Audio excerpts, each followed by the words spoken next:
Viking ze severu hodlá vydrancovat Českou republiku a ukrást si pro sebe pás šampiona. 29letý Jonas Shark Magard se tváří v tvář postaví dlouhodobě nejlepšímu domácímu bojovníkovi bantamové váhy Filipu Mackovi. Souboj, který opět určí nezpochybnitelnou jedničku této divize.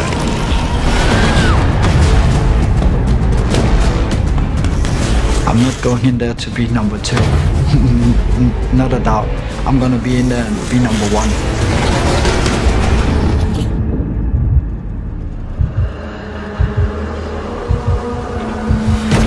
Dva muži s odlišným příběhem. Zkušenější Macek má na kontě přes 40 profesionálních soubojů a starty ve velkých zápasech. To asi by na mě mělo hrát můj prospěch, ta zkušenost. Jsem přesvědčený, že tentokrát ten opasek získáme. On je skvěle mentálně nastaven na to, aby ten opasek získal, aby tenhle zápas vyhrál. Magard nemá odzápaseno ani polovinu toho, co Macek, ale mluví za něj naopak jeho dravost. My focus is on being the harder guy in there, definitely. Putting pressure, putting on his toes, being in his face, making it a fight, making it violent.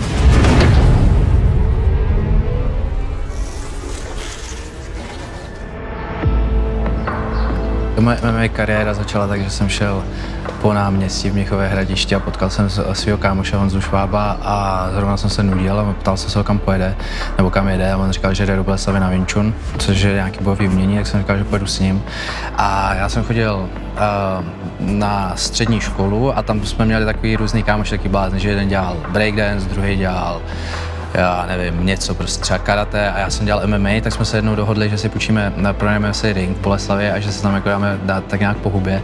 A právě to patřilo Jiřímu Dimitrovovi, který tam ležel na gauči s takovým napuchlým bokem, že přijel zrovna z Německa ze zápasu, a že jsem mě tam nějak všiml a říkal, že by mi to možná docela šlo, jestli bych nechtěl k němu někdy přijít na trénink, a od té doby se to všechno rozjelo a začalo to. Furt jsme se jenom prali, já jsem chodil za školu třeba do tělocvičny pořád a takovéhle věci. Hodně zápasníků říká, že nejvíc baví ten zápas, ale to já nejsem takový. Mě nejvíc baví to trénování, učení se technik a tohle, a ten zápas je taková zkouška, jestli jste prostě se učil dobře. Kariéra houževnatého Filipa odstartovala a on začal sbírat trofeje a opasky. Poté nastal zlomový moment. Objevila se nabídka z Oktagonu. První Oktagon byla 6, to bylo v Košicích. Byl jsem docela nervózní, protože ten soupeř nebyl až tak kvalitní, že kdybych prohrál, tak mi to hodně veme, a když jsem vyhrál, tak mi to tolik nedalo, jakoby nějaký žebříčkově nebo v očích lidí, nebo prostě tak. Mal jsem pocit, jako tam klepal. Ano, už bol. Ano, bol tak klepanie. Tak určitníkov dvakrát dokonce. Je to tak? Po tomhle zápase jsem se potkal s Andrem a začal jsem být tady v Rangersu. Technicky, fyzicky on na tom byl už skvěle, když ke mně přišel. Tam de facto nebylo příliš co učit. Zápasil opravdu ve velkých organizacích a měl těžké zápasy, ale ten jeho rekord byl takový střídavý. Jednou vyhrál, jednou prohrál, a za ty 3 roky jsme spolu zápasili 10 zápasů a s rekordem 9 vítězství a 1 prohra, a co mu pomohlo k tomu, že teďka je tam, kde je, to znamená před branami titulového zápasu. Jeho nejsilnější zbraní jsou jeho instinkty. Spousta komentátorů mluví o zápasnickém IQ a já říkám, že to tak úplně neplatí pro Másu, že on nemá zápasnické IQ, on má zápasnické instinkty, což je něco ještě podle mě o level výš. On udělá techniku, aniž by nějak promyslel, ale technika, která přesně zapadne do té situace, kterou soupeře překvapí a kterou soupeře často ukončí. Takže zápasnický instinkt, to je to, co definuje Filipa Macka.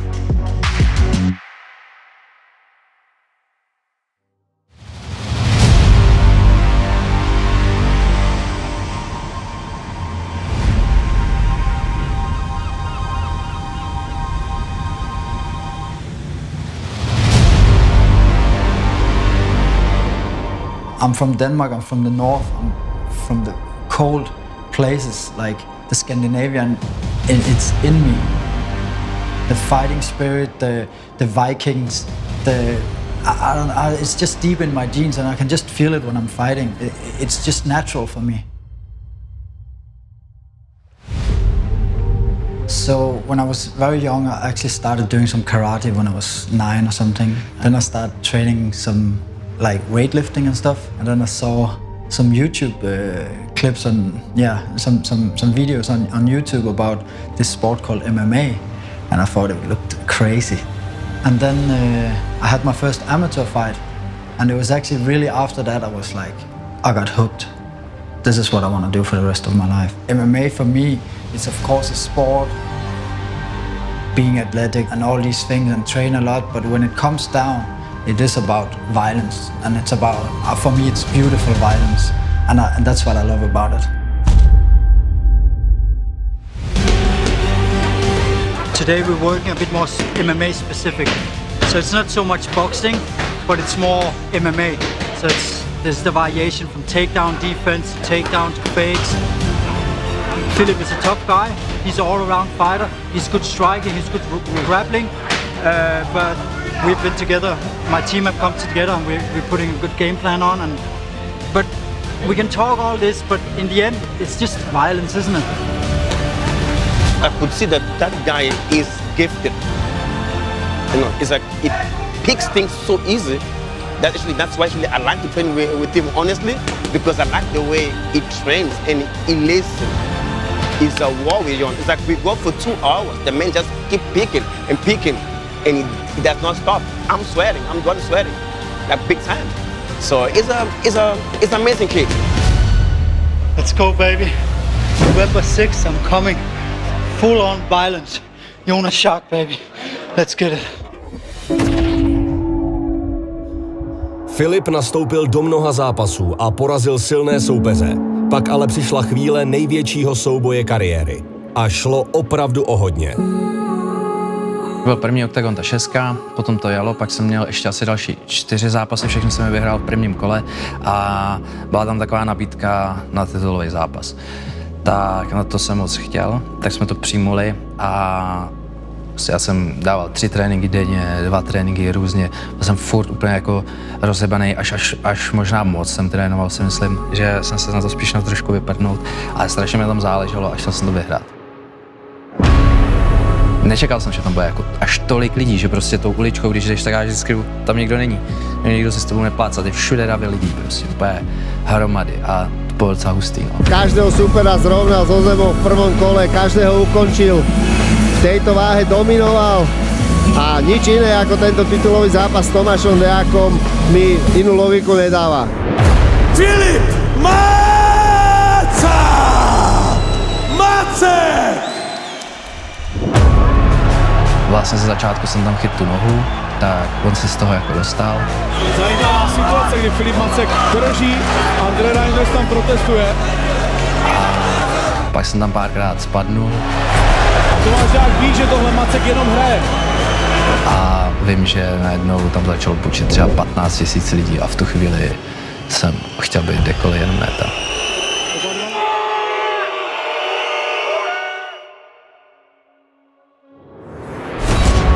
Pozor, teď Deák trefil dobře přední rukou. Je tam červené razítko. Jak Filip Mácek prostě nevidí žádnou dírku, do které by mohlo vlézt. Vše ve prospěch nového šampiona bantamové váhy, kterým se stává Tomáš Deák!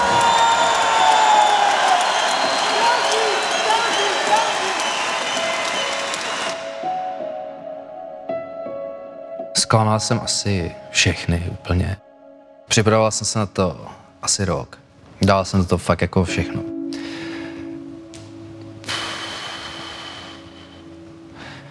Pušel jsem si k tomu ještě třeba 3 kila na tu přípravu a počítal jsem s tím, že vyhraju ten titul, že se to všechno vlastně povede a nepovedlo.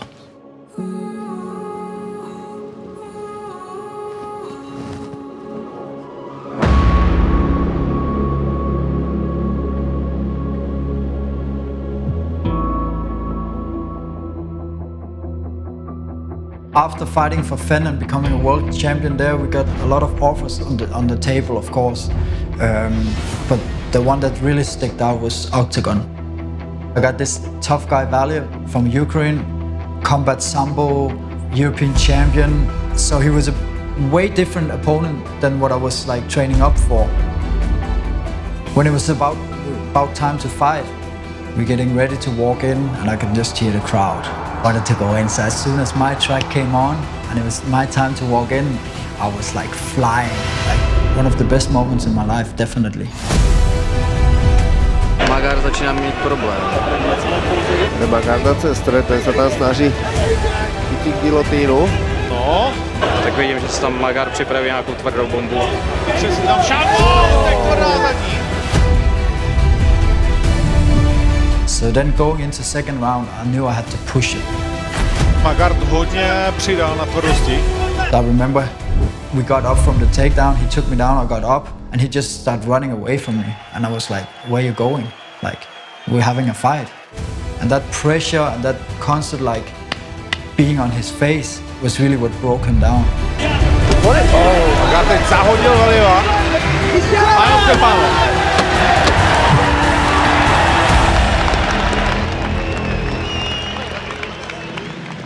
And then they bring this guy in, Philip. A myslíte si, že by si Magár zasloužil titulovou šanci? What do you guys think? Yeah, I think it's up to the crowd, isn't it? You have some gloves now? I'm ready. Jestli máš rukavice? Yeah, let's go. We do it outside. Yes, bro. Nice one. So I've been having eyes on Philip for a long time. He's number one in East Europe. He's ranked number one there, and he has a lot of fights. He's a veteran in the game, but he also have a lot of losses. He has 15 losses. There's 15 ways to beat this guy. Jako prohru vnímám tak, že nejdřív jako konec světa, pak časem se to jako ustálí a řekneš jako dobrý, tak vždycky potom přijde výhra a v tu chvíli se to spláchne, no, ale musíš vždycky vydržet pár měsíců a užírat se tím, že třeba blbě nechal někde hlavu. Prohru hodil za hlavu a opět v sobě probudil dravost, aby všem ukázal, kdo je králem a tím nejlepším domácím bojovníkem bantamové váhy.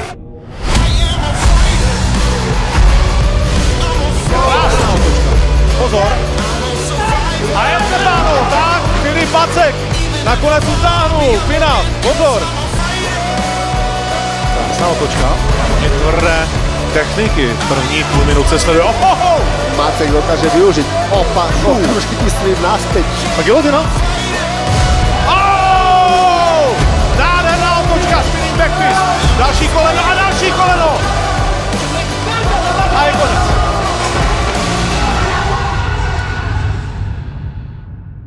Jeho poslední zápas s Luca Lovinem, s italským bojovníkem, který je velmi zkušený, velmi silný, opět jeden z těch top evropských bojovníků v této váze. Za začátku úplně nevyvíjel podle našich představ. And a strong outside leg kick that dropped. High kick. Věděli jsme, že to je takový malý nabitý týpek, který má rád háky a ustřelovat lidem hlavy. Silně sází na tvrdý pravý úder. Rozsek mi tam hlavu loktem, najednou se nějak stoupnul a viděl jsem, že ukazuje na rozhodčího, že mi teče krev a v tu chvíli už jsem věděl, že tam je něco divně prostě, protože ty, když rozsekneš frajera, tak neukazuješ rozhodčímu, že má díru, ale jdeš mu ještě otevřít víc prostě nebo něco. A teda v půlce druhého kola nějak těsně před tou submisí už jsem byl takový jako celý unavený. Říkám, ty vole, to jsem nevyhrál, ty vole, říkám, to nemůžu nechat nějakému Italovi, to prostě ten titul. A začíná se dostávat potlak, který Luca Lovine dokázal dlouho využívat, ale zase on se vytasil s tím, v čem je nejsilnější, s tím svým zápasnickým instinktem a nečekaně prostě vytáhl techniku, kterou sice Luca Lovine očekávat mohl, ale neočekával ji v tu chvíli a přišel Ambar. To jsem věděl, že to mám dobře nasazený a že mu ji zlomím, to byl odplácal. Odplácal a to euforie, prostě nadšení, jak svině a super. Filip Macek! A půjdeš o titul zanedlouho. Filip Macek, další vítěz.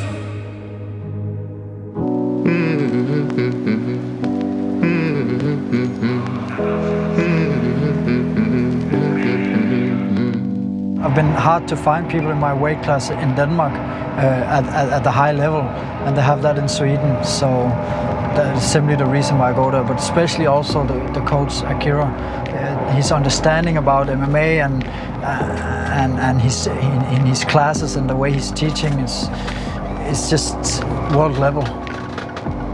Yeah, it is a bit tiring. So you go and you train, and then you have to be in a train again. And the days I train 2 times, I spend around 8 hours away from home, traveling and coming back.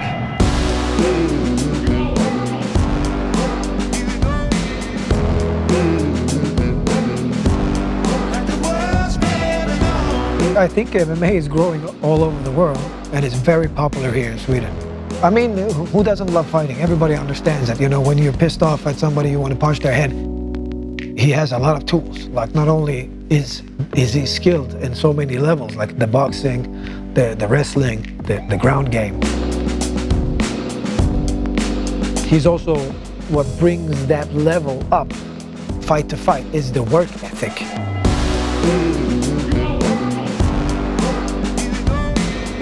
I don't think a lot of people understand just on what type of level he's at. He's gonna shock Octagon MMA for sure, and everybody watching, because the man's a beast. I feel like it went very good. My cardio is there, everything is there. I've not really taken a break since the last fight, so it's just about small adjustments. And yeah, I feel ready to go already. Yeah.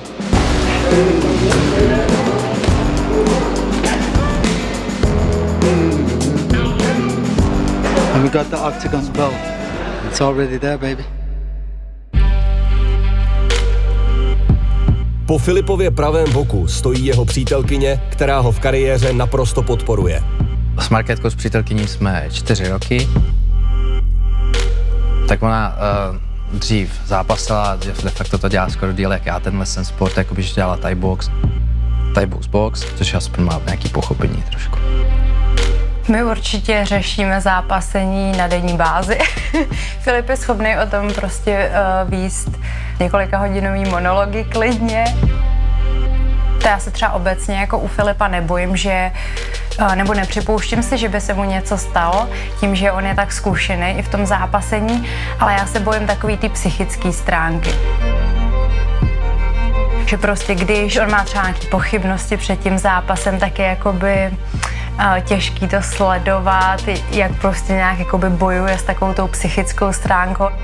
Já jsem hlavně na Fiu moc pyšná, že vůbec se vlastně dostal k té titulové šanci a věřím, že tentokrát to urve. Filip Macek maká na všech frontách. Přípravu má vyladěnou i do těch nejmenších detailů a nepodceňuje žádný aspekt. Zlepšuje atletiku, výbušnost, výdrž i kondici. Dělej, šlapej, pojď, rychle, dělej. Máš zápas, dělej, šlapej, pojď. Nespomaluj, furt se hýbeš.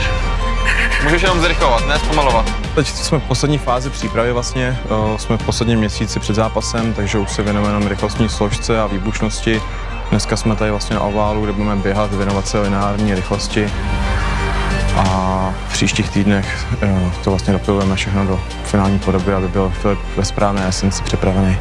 Teďka tady jdeme kondičku, protože jdeme 5x5, což je dost dlouhá doba na to udejchat, takže teďka tady běháme různé sprintičky, aby se na ní dýchalo a vydržel jsem to celý zápas. Pojď. A dneska máme hotovo.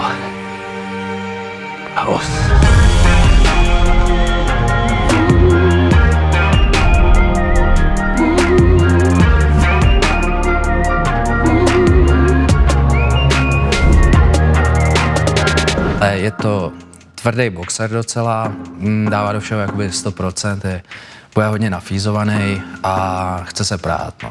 Je to na něm vidět, jako, že to má rád. Myslím, že dokážeme dobře odhadnout, jak bude reagovat v různých fázích toho boje a myslím, že ta kombinace toho zápasnického instinktu a toho směru, který Filipovi dáme, povede k tomu, že ten pás zůstane doma, zůstane v Čechách a Filip Macek se na podruhé stane šampionem oktagonu v bantamové váze. Vidím to na něm, že je hrozně motivovaný tentokrát ten opasek opravdu urvat. Spárujeme, já ho mlátím a on to nevzdává. Bude Macek jen další kořistí, nebo si na něm dánský hralok vyláme zuby? Souboj dvou generací. Souboj dravosti se zkušeností a vytříbenou technikou boje. Souboj o to nejcennější. Titul šampiona. Because that belt means the world to me. The world title, but also beating #1 guy. It's just gonna showcase myself. The Octagon belt will be hanging up here on the wall. Diváci se můžou těšit na skvělý, atraktivní zápas, který je překvapí, ale nepřekvapí je v jednom, protože to víme už teď, víme, že vyhraje, jen nevíme jak. Nádherná otočka, spinning backfist. A chytře si tam šák, další koleno a další koleno. Jonas Shark Magard. Hey Macek, and your team over there, I have a suggestion right now. You take that belt, you polish it, start polishing it right now, put it down your bag, and just, you know it, and we know it, that it's gonna come to Sweden and Denmark. So you say goodbye to it, you play some music in the background, and we'll see you when it's time.